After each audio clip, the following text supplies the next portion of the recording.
কোন দিন আল্লাহ তাআলা আসমান জমিন সৃষ্টি করেছেন? আল্লাহ তাআলা সর্বপ্রথম আরশ, আল্লাহ পাকের আরশ সৃষ্টি করেছেন। আমরা যে আসমানটা দেখি এর উপরেও আরো 6টি আসমান আছে, 7টি আসমান। আমরা যে জমিনে বসবাস করি এর নিচে আরো 6টি জমিন আছে। 7 আসমান 7 জমিন আল্লাহ তাআলার সৃষ্টি। আমরা যে আকাশ দেখি, দ্বিতীয় আকাশের তুলনায় প্রথম আকাশ 500 বছরের দূরত্ব, বলেন সুবহানাল্লাহ।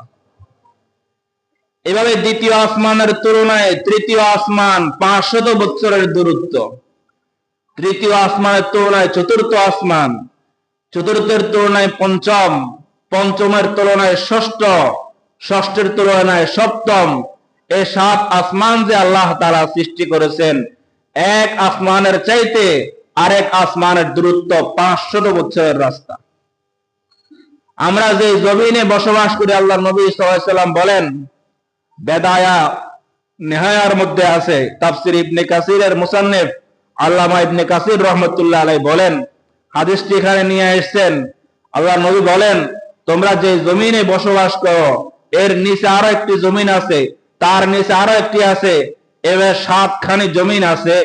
এক জমিনের তুলনায় আরেক জমিনের দূরত্ব 500 বছরের রাস্তা। সুবহানাল্লাহ। 7 আসমানের উপরে কি আছে? আল্লাহ পাকের মহাসমুদ্র, এর উপরে আল্লাহ পাকের আরশ।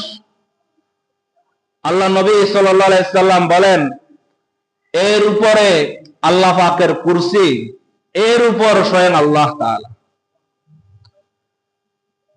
আরশ বহনকারী 8 জন ফেরেশতা আছে।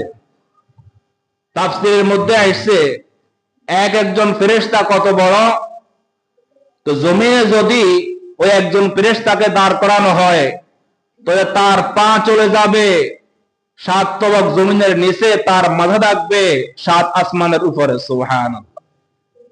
8 জন ফেরেশতা আরশকে বহন করতেছে, হামালাতুল আরশ, আরশ বহনকারী ফেরেশতা। এই আরশের উপরে আল্লাহ পাকের কুরসি, ওয়াসিয়া কুরসিয়্যুহুস সামাওয়াতি ওয়াল আরদ। আল্লাহ বলেন, আল্লাহ পাকের যে কুরসি, এই কুরসি আসমান এবং জমিনকে পরিবেষ্টন করে রেখেছে। আল্লাহ নবী সাল্লাল্লাহু আলাইহি সাল্লাম বলেন, যদি এই 7 আসমান এবং 7 জমিনকে বিছিয়ে দেওয়া হয়, পৃথিবী একটি গ্রহ আমরা দেখি, এভাবে 7খানি জমিন 7খানি আসমান যদি বিছিয়ে দেওয়া হয়, এই 7 আসমান এবং জমিন আল্লাহর কুরসির তুলনায় বলে বিশাল একটা মাঠের মধ্যে যদি একটি আংটি ফেলা হয়, 7 আসমান এবং জমিন এই আংটির সমতুল্য, আর আল্লাহ পাকের কুরসি বিশাল মাঠের মতো। সুবহানাল্লাহ। আল্লাহ তাআলা ক্রমাগতভাবে কলম সৃষ্টি করেছেন, লৌহে মাহফুজ সৃষ্টি করেছেন, সংরক্ষিত কিতাব। এই কিতাবের মধ্যে সৃষ্টির সূচনা থেকে নিয়ে সৃষ্টির শেষ পর্যন্ত সবকিছু লিপিবদ্ধ আছে। প্রত্যেক মানুষের তাকদীর নির্ধারণ করা আছে। আসমান জমিন সৃষ্টিরও 40 বছর পূর্বে আল্লাহ তাআলা প্রত্যেক মানুষের ভাগ্য এবং তাকদীর সেই লৌহে মাহফুজ কিতাবের মধ্যে লিপিবদ্ধ করে রেখেছেন। সুবহানাল্লাহ। এরপর আল্লাহ তাআলা আসমান জমিনকে 6 দিনে সৃষ্টি করেছেন। আদম সন্তান আদম আলাইহিস সালাতু ওয়াস সালামকে সৃষ্টি করার পূর্বে এই জমিনে জিনদের বসবাস ছিল। আল্লাহ পাকের সৃষ্টির এক শ্রেণী হলো ফেরেশতা, যাদেরকে আল্লাহ তাআলা নূর থেকে সৃষ্টি করেছেন। আরেক শ্রেণী হলো জিন, যাদেরকে আল্লাহ তাআলা আগুন থেকে সৃষ্টি করেছেন। আল্লাহ পাকের বিধান 2 শ্রেণীর আল্লাহ পাকের সৃষ্টির জন্য প্রযোজ্য ছিল। এক সৃষ্টি হলো মানুষ, আরেক সৃষ্টি হলো জিন। আল্লাহ বলেন, ওয়ামা খালাকাতুল জিন্না ওয়াল ইনসা ইল্লা লিয়াবুদুন। আমি মানুষ এবং জিন জাতিকে সৃষ্টি করেছি আমার ইবাদতের জন্য। মানুষ সৃষ্টির পূর্বে আল্লাহ তাআলা জিন জাতিকে সৃষ্টি করেছেন। এই পৃথিবীর মধ্যে জিন জাতিদের বসবাস ছিল, তাদের মধ্যেও বিয়ে শাদী হইত, তাদের মধ্যেও বংশ বিস্তারের অবস্থা ছিল, আল্লাহ তাআলা নির্ধারণ করেছেন। তাদের মধ্যে আত্মীয় স্বজন ছিল, এদের মধ্যে কাটাকাটি, মারামারি, হানাহানি সবকিছু ছিল। এরও কিছু ছিল আল্লাহ পাকের আনুগত্যশীল, কিছু ছিল আল্লাহ পাকের আনুগত্যশীল ছিল না, নাফরমান ছিল। তো যখন জিন জাতি পৃথিবীর মধ্যে চূড়ান্ত আকারে বিশৃঙ্খলা সৃষ্টি করলো, মারামারি, কাটাকাটি, রাহাজানি ছাড়া, ঝগড়া বিবাদ ছাড়া এদের মধ্যে আর কোনো ভালো কাজ নেই, তখন আল্লাহ তাআলা ফেরেশতাদের এক দলকে এই জিন জাতিকে ধ্বংস করার জন্য পাঠিয়ে দিয়েছেন। ফেরেশতারা এসে দেখলো সকল জিন জাতি এরা আল্লাহ পাকের নাফরমানিতে নিমজ্জিত, আল্লাহ পাকের হুকুমের অবাধ্য সবাই। একটা জিন বসে বসে কান্না করতেছে, আল্লাহ পাককে ডাকতেছে। একে নিয়ে ফেরেশতারা আবার ফিরে গিয়েছে আল্লাহ তাআলার নিকট। আল বিদায়া ওয়ান নিহায়া কিতাবের মধ্যে আছে, আল্লামা ইবনে কাসির রাহমাতুল্লাহ আলাইহি লিখেন। নিয়ে যাওয়ার পর আল্লাহ পাক তো সবকিছু দেখতেছেন। আল্লাহ পাককে ফেরেশতারা বললেন, আয় আল্লাহ, আপনি তো জিন জাতিকে ধ্বংস করার জন্য পাঠিয়েছেন, জিনদের মধ্যে একটা জিন সে আপনাকে ডাকতেছে, আপনার ইবাদত করতেছে। আল্লাহ তাআলা বললেন, তাকে রেখে দাও, সে স্বাভাবিকভাবে রয়েছে, এদিক দিয়ে জিন জাতি নিজেদের পাপাচারে লিপ্ত আছে।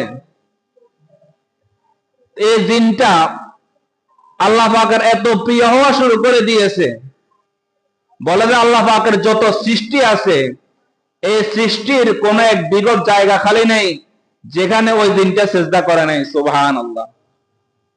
এর ইবাদত বন্দেগী, এর আনুগত্য ফেরেশতাদের চাইতেও বেড়ে গিয়েছিল। তো আল্লাহ তাআলা এর উপর এত বেশি সন্তুষ্ট হয়ে গিয়েছেন, আল্লাহ পাক বলবেন, হে ফেরেশতারা শোনো, আজকে থেকে এই জিনকে আমি তোমাদের সরদার বানিয়ে দিলাম। সুবহানাল্লাহ। এবার তার নেতৃত্বে একদল ফেরেশতাকে আল্লাহ তাআলা জমিয়ে পাঠিয়েছেন, যাও হে ফেরেশতারা, এই জিনের নেতৃত্বে তোমরা পৃথিবীর মধ্যে যে জিন জাতি বসবাস করতেছে এদের সবাইকে ধ্বংস করে দাও। আল্লাহর হুকুমে ফেরেশতারা এমন পিটন শুরু করে দিয়েছে, সকল জিনকে ধ্বংস করে দিয়েছে। কিছু জিন পাহাড়ে আশ্রয় গ্রহণ করেছে, কিছু জিন সমুদ্রে আশ্রয় গ্রহণ করেছে, বাকিরা ধ্বংস হয়ে গিয়েছে। জমিন শূন্য, তারা আবার ফিরে গিয়েছে। আল্লাহ তাআলা এর পরবর্তী সৃষ্টি কি করবেন এ নিয়ে ফেরেশতাদের সাথে পরামর্শ করতেছেন, আলোচনা করতেছেন। ওয়াইদ ক্বালা রাব্বুকা লিল মালাইকা ইন্নী জাইলুন ফিল আরদি খলিফা। আল্লাহ বলেন, আল্লাহ নবী সাল্লাল্লাহু আলাইহি ওয়াসাল্লামকে যখন তোমার রব ফেরেশতাদেরকে বলেছিল আমি জমিনের খলিফা নির্বাচন করব, প্রতিনিধি নির্বাচন করব, এক সময় তো জমিনে জিনদের বসবাস ছিল, তারা এখন জমিনে নেই, এখন নতুন এক প্রতিনিধি আমি জমিনে প্রেরণ করব। তো ফেরেশতারা বলেছিল আগেকার অবস্থা অনুযায়ী, হে আল্লাহ, আপনি তো এর আগে একদল জিন জাতিকে সৃষ্টি করেছেন, তারা জমিনে বিশৃঙ্খলা সৃষ্টি করেছে, যদি নতুন প্রতিনিধি সৃষ্টি করেন তারাও যদি জমিনে বিশৃঙ্খলা সৃষ্টি করে তাহলে কি হবে?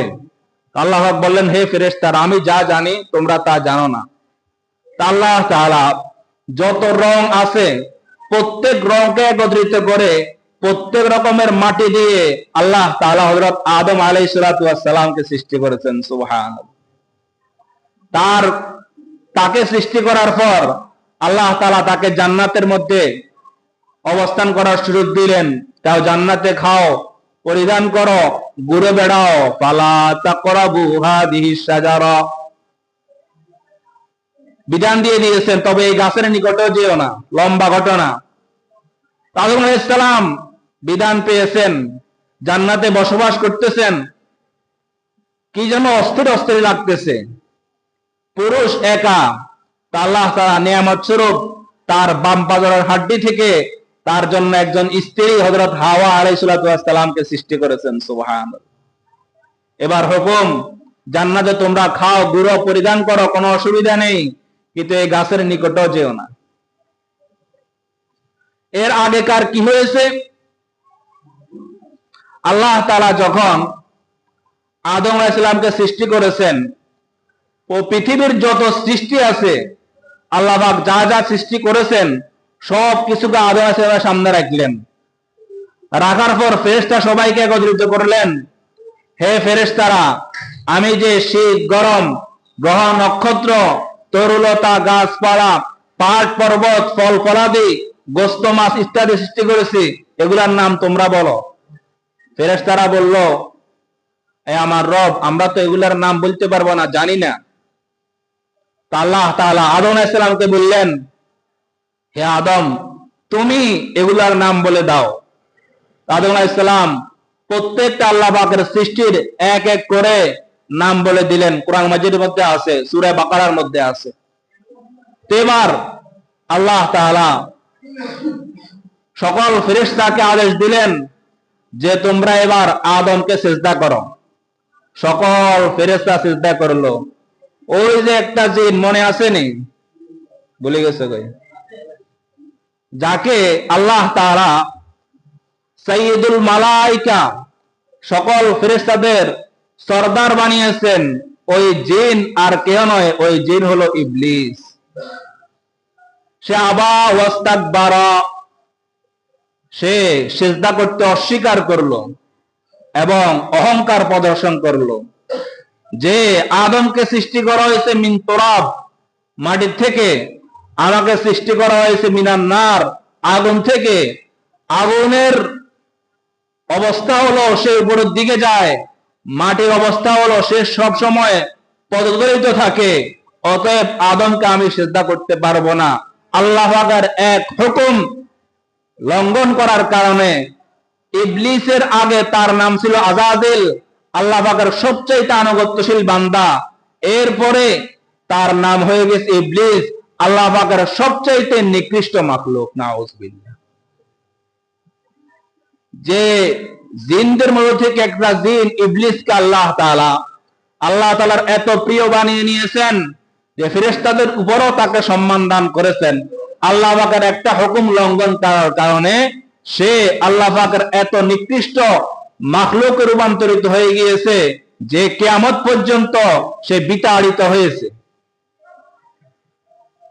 আদম আলাইহিস সালাম, হাওয়া আলাইহিস সালাম যখন জান্নাতের মধ্যে বিচরণ করতেছেন, এবার ওই ইবলিস তাদেরকে ধোঁকা দেওয়া শুরু করে দিয়েছে এবং আল্লাহ পাকের নিকট সে আরজি পেশ করেছে, হে আল্লাহ, তুমি কি তো আমাকে মারদুদ বানিয়েছো, বিতাড়িত বানিয়েছো, তবে কিয়ামত পর্যন্ত আমাকে সুযোগ দাও, আমি তোমার সৃষ্টি প্রত্যেক বনি আদমকে আমি ধোঁকায় ফেলবো। আল্লাহ পাক এটা মঞ্জুর করে নিলেন, তবে বলে দিয়েছেন, যারা ইবাদিয়াস সালিহুন, যারা আমার নেককার বান্দা, এদেরকে তুমি কখনো ধোঁকায় ফেলতে পারবা না। তুমি ডান দিক থেকে তাদেরকে ধোঁকা দিবা, বাম দিক থেকে ধোঁকা দিবা, পিছনের দিক থেকে ধোঁকা দিবা, সামনের দিক থেকে ধোঁকা দিবা। আর আমার বান্দা যখন উপরের দিকে তাকিয়ে আমি আল্লাহর কাছে ক্ষমা প্রার্থনা করবে, আমি মুহূর্তের মধ্যে আমার বান্দাকে মাফ করে দিব। পেয়ারা মুসল্লিয়ানে কেরাম, এরপর সে আদম আলাইহিস সালামকে ধোঁকায় ফেলে ওই গাছের কাছে নিয়ে গিয়েছে, ওই গন্ধম গাছের ফল ভক্ষণ করেছে, জান্নাতি পোশাক পরে গিয়েছে। আল্লাহ তাআলা আদম আলাইহিস সালামকে জান্নাত থেকে বের করে দুনিয়াতে পাঠিয়ে দিয়েছেন। সেখান থেকে মানব ইতিহাসের সূচনা। সুবহানাল্লাহ। আমাদের আদি পিতা আদম আলাইহিস সালাতু ওয়াস সালাম, আমাদের আদি মাতা হযরত হাওয়া আলাইহিস সালাতু ওয়াস সালাম। পেয়ারা মুসল্লিয়ানে কেরাম, এই হলো সৃষ্টির সূচনা। তো যেদিন আল্লাহ তাআলা আসমান ও জমিনকে সৃষ্টি করেছেন, সেদিন বাৎসরিক একটি হিসাব নির্ধারণ করে দিয়েছেন যে বছরে 12টি মাস হবে, মিনহা আরবাতুন হুরুম। ওই 12 মাসের মধ্যে আমি আল্লাহ তাআলা 4টি মাসকে সম্মানিত করেছি। হযরত ইব্রাহিম আলাইহিস সালামের জমানায়ও এই 4টি মাস সম্মান করা হতো, কিন্তু পরবর্তী ইব্রাহিম আলাইহিস সালামের পরে যে সমস্ত মানুষ আসছে, তারা মিল্লাতে ইব্রাহিম আলাইহিস সালামের দ্বীনের স্বীকৃতি দিত, কিন্তু ইব্রাহিম আলাইহিস সালামের যে আকীদা বিশ্বাস ছিল, যে ধর্মের উপর তিনি তার উম্মতকে রেখে গিয়েছেন, তারা সেই ধর্ম তারা টিকে রাখতে পারে নাই, বরং এর বিকৃত করে দিয়েছে। এবং নবী সাল্লাল্লাহু আলাইহি সাল্লামের আগমনের পূর্ব পর্যন্ত যে সমস্ত কাফেররা দুনিয়াতে বসবাস করেছে, ওই কাফেররাও এই 4টি মাসকে সম্মানিত করতে বটে, কিন্তু বিভিন্নভাবে এই মাসকে পরিবর্তন করে ফেলতো।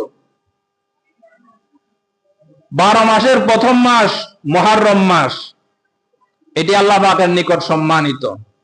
দ্বিতীয় মাস সফর মাস। ওই কাফেররা কখনো কখনো বলতো যে তাদের সুবিধা অনুযায়ী এবছর সফর আগে আসবে, মুহররম পরে যাবে। এই 4টি মাস আল্লাহ পাক সম্মানিত করেছেন, এই জন্য এই 4টি মাসে যুদ্ধ বিদ্রোহ করা হারাম ছিল, এবং অন্যান্য মাসের তুলনায় এই মাসে যে কোনো গুনাহ ডাবল শাস্তির উপযোগী ছিল। অন্য মাসে গুনাহ করলে যেমন গুনাহ হতো, এই মাসে গুনাহ করা আরো মারাত্মক। কিন্তু এই কাফেররা তাদের সুবিধা অনুযায়ী এই মাসগুলোকে পরিবর্তন করে ফেলেছে। এই 4টি মাস কোন 4টি মাস, এটা আল্লাহ নবী সাল্লাল্লাহু আলাইহি ওয়াসাল্লাম হাদিসের মধ্যে ইরশাদ করেছেন। ক্বালা রাসূলুল্লাহ সাল্লাল্লাহু আলাইহি ওয়াসাল্লাম, আয-যামানু ক্বাদ ইস্তাদারা কাহাইয়াতিহি ইয়াওমা খালাকাস সামাওয়াতি ওয়াল আরদ। আস-সানাতু 12 শাহরান ফি কিতাবিল্লাহ, মিনহা আরবাতুন হুরুম, সালাসাতুন মুতাওয়ালিয়াত, যুলকাদাতি ওয়া যুলহিজ্জাতি ওয়াল মুহররম ওয়া রাজাব মুদার আল্লাযী বাইনা জুমাদা ওয়া শাবান। আল্লাহ নবী সাল্লাল্লাহু আলাইহি ওয়াসাল্লাম বলেন, বাৎসরিক আল্লাহ তাআলা 12টি মাসকে নির্ধারণ করেছেন। এক বছর 12 মাসে হয়। এই 12 মাসের মধ্যে আল্লাহ তাআলা 4টি মাসকে সম্মানিত করেছেন। সালাসাতুন মুতাওয়ালিয়াত, 3টি মাস লাগাতার আসে। সেই 3টি মাসের একটি মাস হলো জিলকদ, আরেকটি মাস হলো জিলহজ, আরেকটি হলো মুহররম। এই 3টি মাস লাগাতার।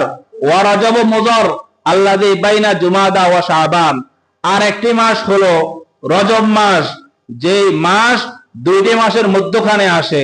একটি হলো জুমাদাল উখরা, আরেকটি হলো শাবান।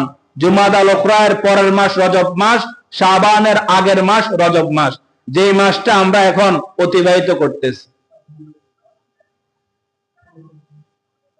এই 4টি মাসের মধ্যে রজব মাস সম্মানিত মাস, জিলকদ মাস সম্মানিত মাস, জিলহজ মাস সম্মানিত মাস, মুহররম মাস সম্মানিত মাস। এবং রজব মাসের গুরুত্ব ফজিলত হাদিসের মধ্যে ব্যাপক আকারে আসছে। নবীজি সাল্লাল্লাহু আলাইহি সাল্লাম এই মাস আসলে মাসের শুরু থেকে একটি দোয়া পড়তেন। عن ابن عباس رضي الله تعالى عنهما قال كان النبي صلى الله عليه وسلم إذا دخل رجب قال اللهم بارك لنا في رجب وشعبان وبلغنا رمضان। ইবনে আব্বাস রাদিয়াল্লাহু আনহুমা বলেন, নবীজি সাল্লাল্লাহু আলাইহি সাল্লাম যখন রজব মাস আসতো তখন একটি দোয়া করতেন, আল্লাহুম্মা বারিক লানা ফি রজব ওয়া শাবান, হে আল্লাহ আমাদের জন্য রজব এবং শাবান মাসে বরকত দান করুন, ওয়াবাল্লিগনা রমাদান, এবং মেহেরবানি করে আমাদের হায়াতটা রমজান পর্যন্ত পৌঁছিয়ে দিন। সুবহানাল্লাহ। এই দোয়াটা আমরা শিখে রাখবো, দোয়া করতে থাকবো, সব সময় পড়বো। আল্লাহুম্মা বারিক লানা, বলেন আল্লাহুম্মা বারিক লানা ফি রজব ওয়া শাবান ওয়া বাল্লিগনা রমাদান। আল্লাহুম্মা বারিক লানা ফি রজব ওয়া শাবান ওয়া বাল্লিগনা রমাদান। এই মাসের একটি আমল, এই দোয়াটা বেশি বেশি পড়া। সুযোগ থাকলে এই মাসে, রমজান মাসে পুরা মাস রোজা রাখবো, এই মাসও কিছু রোজা রাখার চেষ্টা করা। নবী সাল্লাল্লাহু আলাইহি সাল্লাম এই মাসে বেশি বেশি রোজা রাখতেন, এবং হাদিসের মধ্যে আছে ইয়াসুমু হাত্তা নাকুলা লা ইফতিরু। সাহাবায়ে কেরাম বলেন, নবী সাল্লাল্লাহু আলাইহি ওয়াসাল্লাম রজব মাসে এমন লাগাতার রোজা রাখা শুরু করে দিতেন, আমরা বলতাম মনে হয় যেন তিনি রোজা ভাঙবেন না। আবার ইফতিরু হাত্তা নাকুলা লা ইয়াসুমু, এবং কি নবী সাল্লাল্লাহু আলাইহি ওয়াসাল্লাম কখনো রোজা এমবারে ছেড়ে দিতেন, মনে হতো যেন তিনি আর রোজা রাখবেন না। অর্থাৎ কিছুদিন রোজা রাখা, আবার রোজা ছাড়া, পারলে একদিন রাখলাম একদিন ভাগলাম, বা লাগাতার রাখার আমার সুযোগ নাই, তাহলে কয়েকটি রোজাও এই রজব মাসে রাখার জন্য চেষ্টা করা। তাহলে এই মাসের একটি আমল হলো বেশি বেশি দোয়া একটা পড়া, যেটি হাদিসের মধ্যে বর্ণিত হয়েছে আল্লাহুম্মা বারিক লানা ফি রজব ওয়া শাবান ওয়া বাল্লিগনা রমাদান। এবং আরেকটি আমল হলো বেশি বেশি রোজা রাখার চেষ্টা করা। 3 নাম্বার যে গুরুত্বপূর্ণ কাজ এই মাসে আমাদেরকে করতে হবে, সেটি হলো ফালা তাজলিমু ফিহিন্না আনফুসাকুম। আল্লাহ তাআলা গুরুত্বের সহিত বলতেছেন, হে আমার বান্দা, লা তাজলিমু ফিহিন্না, তোমরা এই মাসগুলোতে নিজের উপর, আনফুসাকুম, নিজের উপর জুলুম করিও না। জুলুমের কি অর্থ? মুফাসসিরিনে কেরাম বলেন, জুলুম হলো গুনাহ। বলেন জুলুম মানে কি? গুনাহ। আদম আলাইহিস সালাম যখন জান্নাতের মধ্যে নিষিদ্ধ গন্ধম গাছের ফল খেয়ে ফেলেছেন, এরপর তিনি আল্লাহর কাছে দোয়া করেছেন, হাওয়া এবং আদম আলাইহিস সালাম উভয়জন, রব্বানা যালামনা আনফুসানা ওয়া ইল্লাম তাগফির লানা ওয়া তারহামনা লানাকুনান্না মিনাল খাসিরিন। হে আমাদের রব, আমরা গুনাহের মাধ্যমে নিজের উপর নিজে জুলুম করে ফেলেছি, মেহেরবানি করে আমাদেরকে ক্ষমা করে দেন, না হয় আমরা ক্ষতিগ্রস্তদের অন্তর্ভুক্ত হয়ে যাব। তাহলে এই আয়াতের মধ্যে স্পষ্টভাবে বোঝা যায় যে তিনি ভুল করার কারণে বলেছেন যে আমি নিজের উপর নিজে কি করে ফেলেছি? জুলুম করে ফেলেছি। তা আমার চোখ দ্বারায় খেয়ানত করা, হাত দ্বারায় খেয়ানত করা, মুখ দ্বারায় খেয়ানত করা, গুনাহ করা, এটা নিজের প্রতি নিজে একটা জুলুম করা। প্রত্যেকটা গুনাহ এক একটা জুলুম। আমার চোখ বেগানার দিকে তাকানো, অশ্লীল ছবি দেখা, এটা এক একটা গুনাহ, এক একটা জুলুম। আমি কারো উপর হাত দ্বারায়, মুখ দ্বারায় কারো কষ্ট দেওয়া, এটা এক একটা জুলুম। এভাবে যত রকমের গুনাহ আছে, প্রত্যেকটা গুনাহ অন্যের উপর নয়, বরং নিজের উপর আমি নিজে জুলুম করার শামিল। এবং এক ওয়াক্ত নামাজ কাজা করা, এটাও এক একটা নিজের উপর জুলুম করা। আমি আমার জীবনের এই সময়কালে কত ওয়াক্ত নামাজ কাজা করতেছি, পেয়ারা মুসল্লিয়ানে কেরাম। এই জন্য এই জুলুম থেকে আমরা ফিরে আসি। গুনাহের মাধ্যমে, নামাজ কাজার মাধ্যমে, মসজিদ থেকে দূরে থাকার মাধ্যমে, দ্বীন শরীয়ত ইসলাম থেকে দূরে থাকার মাধ্যমে কারো কোনো উন্নতি নেই, আমারও কোনো উন্নতি নেই, বরং এর মাধ্যমে আমি নিজের উপর নিজে জুলুম করতেছি। অন্যের উপর জুলুম করলে জালেমের থেকে আল্লাহ পাক নিজে তাকে শাস্তি দিবেন, মাজলুমকে মাফ করে দিবেন। আর যদি গুনাহের মাধ্যমে আমি নিজের উপর নিজে জুলুম করে থাকি, তো নিজে আমি নিজের উপর জুলুম করলাম, আমি জালেম হলাম, আর আল্লাহ তাআলা জুলুমের কারণে আমাকে শাস্তি দিবেন। বলেন নাউজুবিল্লাহ।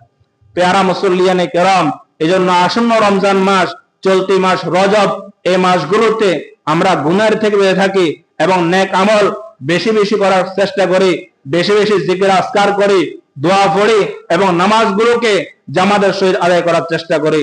যে আলোচনা করলাম, আল্লাহ তাআলা আমাদেরকে সে কথাগুলো মোতাবেক আমল করার তৌফিক দান করুক। আমিন। ওয়া আখিরু দাওয়ানা আনিল হামদুলিল্লাহি রাব্বিল আলামিন।